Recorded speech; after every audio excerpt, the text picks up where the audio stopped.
हिंदू मुस्लिम की जो नफरत फैलाने वाले जितने लोग हैं, और उसमें सब हैं, वो अच्छे हिंदू, पढ़े लिखे हिंदू भी हैं जो इस नफरत में शामिल हैं, क्योंकि उन्होंने सच्चाइयों को पढ़ा नहीं, कहानियां सुन सुन के उस पर विश्वास किया, और इस वजह से एक बहुत बुरा एटमॉस्फेयर पैदा हुआ।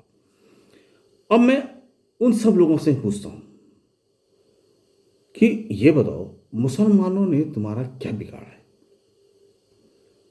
700 साल तक मुगलों ने, मुसलमानों ने तुम्हारे ऊपर राज्य किया, 700 साल तक। आज 6 साल में आप सीए एनआरसी ले आए ताकि मुसलमान बर्बाद हो जाए। 6 साल में आपने इतनी नफरत पैदा कर दी कि मुसलमानों के दिल में भी डर पैदा हो गया और देश तबाही के रास्ते पे चला गया। 700 साल तक रह के उन्होंने आपके अस्तित्व पे कभी आंच नहीं आने दी। उन्होंने सिर्फ राज्य किया आपके ऊपर, जैसे और राजा राज्य करते थे वैसे उन्होंने राज्य किया। उन्होंने कभी भेदभाव नहीं किया। अगर लगान नहीं माफ होता था तो मुसलमान का भी नहीं होता था और हिंदू का भी नहीं होता था। मुझे एक भी इंसिडेंट कोई बता दे कि साहब अकबर के समय में, औरंगजेब के समय में मुसलमानों का लगान माफ था और हिंदुओं का माफ नहीं था। कोई भी मुझे एक बता दे, एक इंसिडेंट ऐसा बता दो।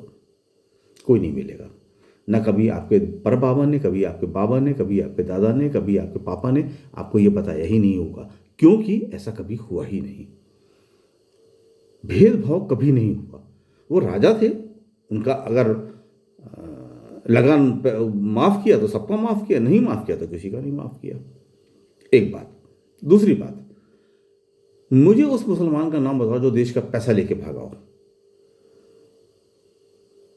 मेहुल चोकसी मुसलमान थे, विजय माल्या मोहब मुसलमान थे, नीरव मोदी मुसलमान थे, सुशील मोदी मुसलमान थे? नहीं थे ना। तो मुसलमान तो कोई तुम्हारा ना पहले पैसा लेके भागा ना आज पैसा लेके भागा। और मुसलमान ने तुमको सऊदी में भी नौकरी दी, कतर में भी नौकरी दी, ओमान में भी नौकरी दी, सब जगह नौकरी दी, पूरे मिडिल ईस्ट में नौकरी दी। तुम्हारा देश, तुम जिस देश के लिए मुसलमान हिंदू हिंदू हिंदू करते हो, वो देश ने तुम्हें नौकरी नहीं दी, और वो उन मुसलमानों ने तुम्हें नौकरी दी।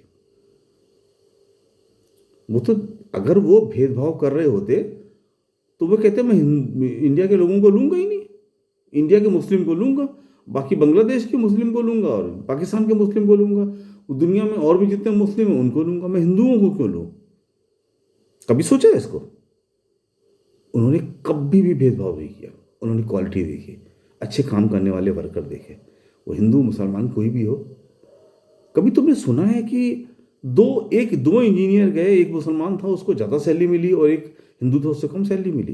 किसी भी शेख ने, किसी भी सऊदी ने, कतर ने, ओमान ने, किसी ने कहीं भी किसी कंट्री में ऐसा सुना? नहीं सुना होगा, क्योंकि वो एक अच्छे इंसान है।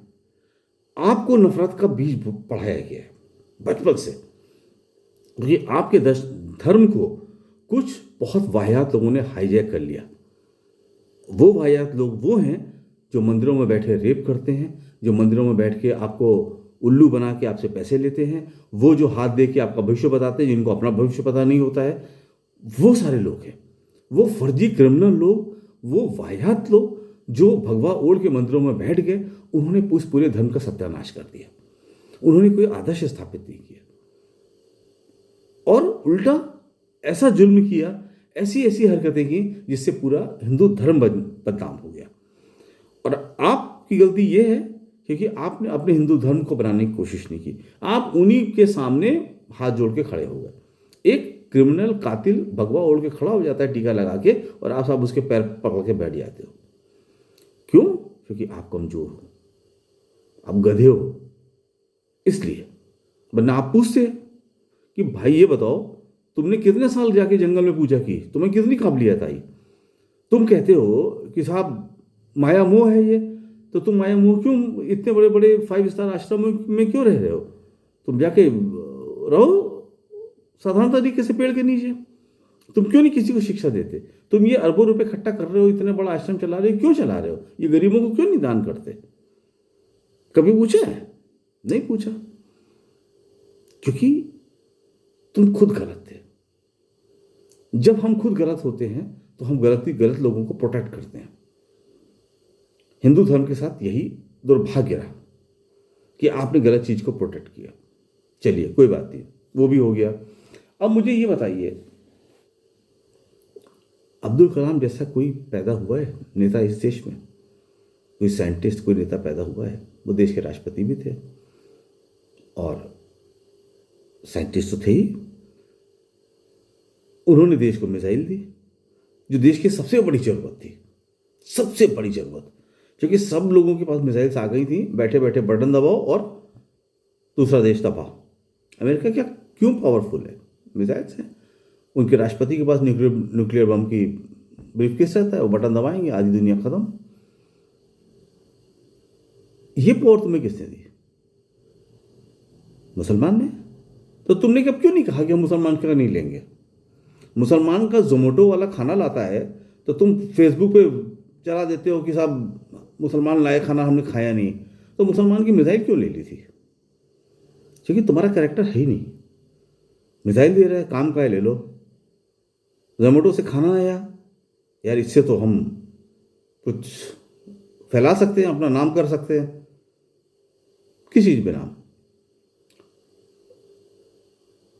नफरत फैलाने में। तो नफरत आपने फैला दी। सब हमारा धर्म, हम क्यों नहीं अपने को रिव्यू करते हैं ठीक से? हम क्यों नहीं कहते हैं कि क्या सही है क्या गलत? हम धर्म के पीछे क्यों भागते हैं? मेरे धर्म में गलत है तो मैं बोलूंगा मेरे धर्म में गलत है, उसे सही करो। वो धर्म है ही नहीं। मेरी जो समाज में बुराइयां हैं, मैं उसे क्यों नहीं बोलता हूं कि सभी मेरे समाज में ये बुराइयां, मुझे अपने समाज की बुराइयां दूर करनी चाहिए? क्यों नहीं कोई सामने खड़ा होता है आके? मेरे देश में आज भी, मेरे देश में दहेज प्रथा है। लोग दहेज लेते हैं, क्यों लेते हैं? क्यों नहीं समाज उससे प्रश्न करता है? क्यों समाज उससे प्रश्न नहीं करता कि साहब दहेज लेना अपराध है? अगर एक बेटा काबिल है तो वो एक लड़की को सम्मान के साथ घर ला सकता है, अपनी पति बना के रह सकता है। उसे पैसा लेने की क्या जरूरत है? कोई जवाब नहीं है आपके पास। आप इतने साल तक सती प्रथा चलाते रहे, एक स्त्री को जिंदा चलाते रहे, और उसके लिए भी आपने टारगेट कर लिया मुसलमानों को कि मुसलमानों को डर से सती होती थी। लेकिन इतने बड़े मतलब गधेपनी की भी हद है, जो विधवा हो जाए उस पर तो मुसलमान लोग नजर लगाते थे, इसलिए वो सती हो जाती थी। और जो अविवाहित थी या विवाहित थी उनको मुसलमान कुछ नहीं कहते थे। मतलब ऐसी उल्लू पने वाली चीजें, बातें। और क्या है, किसी ने कह दिया और आप समझ रहे हो कि हाँ ये गलत कहा जा रहा है, लेकिन सिर्फ नफरत में आप उस बात को स्वीकार करते हो। जितना पैसा हैदराबाद के राजा ने दिया इस देश की आजादी की लड़ाई के लिए, किसी ने नहीं दिया। भारत सोने की चिड़िया कब थी? अकबर के समय में। और गुजरात का इतिहास बहुत खतरनाक है, क्योंकि ये गुजरात जो है ना, वो दीमक की तरह है, झगड़ा नहीं करता है। जैसे दीमक चुपचाप खून पूरा खोखला कर देता है, ये वैसे ही हमेशा खोखला किया है। ईस्ट इंडिया कंपनी कहाँ आई थी सबसे पहले? सूरत में। ईस्ट इंडिया कंपनी ने अपनी स्थापना सबसे पहले सूरत में की थी, और उससे देश की सूरत बदल दी, फिर गुलाम कर लिया। और यही आज हो रहा है। आज अपने देश की चाबी गुजरात को दे दी, गुजरात ने पूरे देश को बर्बाद कर दिया। मैं ये नहीं कहता सारे पूरा प्रदेश खराब है, लेकिन वो सब वही से हो रहा है। ये बात आप सबको समझनी पड़ेगी कि हिंदुओं को टारगेट किया गया, क्योंकि सबसे ज्यादा नफरत का धंधा, सबसे बड़ा धंधा था हिंदू मुसलमान में नफरत का। वोट बैंक बटोरने थे ना, तो वोट बैंक के लिए ये बहुत जरूरी था। लेकिन आज मैं कहता हूं, किसान एक शब्द है। किसान मुसलमान भी होता है, हिंदू भी होता है, सभी धर्म, सभी जाति, सभी प्रदेश का होता है। तो जो टुकड़े टुकड़े किया गया है उसे वापस जोड़ दो, यूनाइट हो जाओ। किसान एक, मजदूर एक, कोई धर्म नहीं, कोई जाति नहीं। और आप बनाओ अपनी पार्टी। देश की 70 से 80% मेजॉरिटी आपकी ही है। आप बस खुद अपनी पार्टी बनाओ, इलेक्शन करो और उसमें जीतो। इतने ज़्यादा लोग खड़े हो ईवीएम मशीन में एक लिमिट होती है। आप हज़ार 2,000 लोग एक एक पोस्ट पे खड़े हो जाओ, ईवीएम इतना बड़ा ईवीएम बन नहीं सकता, समझे। और इलेक्शन होंगे बैलेट से, या बैलेट से इलेक्शन के लिए आप गवर्नमेंट को प्रेशराइज करो, उसको बाध्य करो, मुकदमे करो, इंटरनेशनल कोर्ट पे जाओ। क्योंकि ये मसला एक सिर्फ खेल का नहीं है। ये आप आइस पाइस और जो चोरी छुपा छुपी खेलते हो, ये वो नहीं है।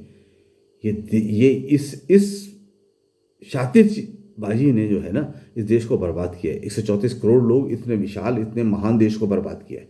तो ये गेम नहीं है। अगर पब्लिक सारी पार्टियां चाहती है कि ईवीएम से इलेक्शन नहीं हो तो नहीं हो। और सबसे बड़ी चीज़ क्या है, आप एक पेट्रोल भी डलवाते 100 रुपये की स्लिप ले लेते हो ना, तो मेरा वोट किसको गया, मेरे को स्लिप क्यों नहीं मिलती है। और आज मैं वेरीफाई करना चाहूँ कि मैंने इसको वोट दिया था, वो दिखाओ, तो कैसे पता चलेगा। हर आदमी के पास उसका वोटिंग स्लिप होनी चाहिए कि साहब आपने इसको वोट दिया, वो स्लिप आपके पास होनी चाहिए। और आप जब चाहो तब जाके अपने आईडी पासवर्ड से पोर्टल पे जाके चेक करो, तब आपको पता चलेगा कि रिजल्ट सही है कि नहीं है, वरना आपको पता ही नहीं चल सकता है। और आज भी अगर रिजल्ट वेरीफाई कराया जाए तो आपको पता चलेगा कि वो पार्टियां रूल कर रही हैं जो इलेक्शन जीती ही नहीं है। समझ लो, बहुत खतरनाक दौर से हम गुजर रहे हैं। इसलिए उन लोगों को बोलना पड़ रहा है जिन्होंने कभी नहीं बोला, क्योंकि देश के लिए, देश के सम्मान के लिए, अपनी जनता के सम्मान के लिए, अपनी पीढ़ियों के सम्मान के लिए, अपने आने वाले बच्चों के भविष्य के सम्मान के लिए बोलना ही पड़ेगा। क्योंकि हमारा काम है सब कुछ ठीक करना, और बिना ठीक किए हम रुकेंगे नहीं। Thank you.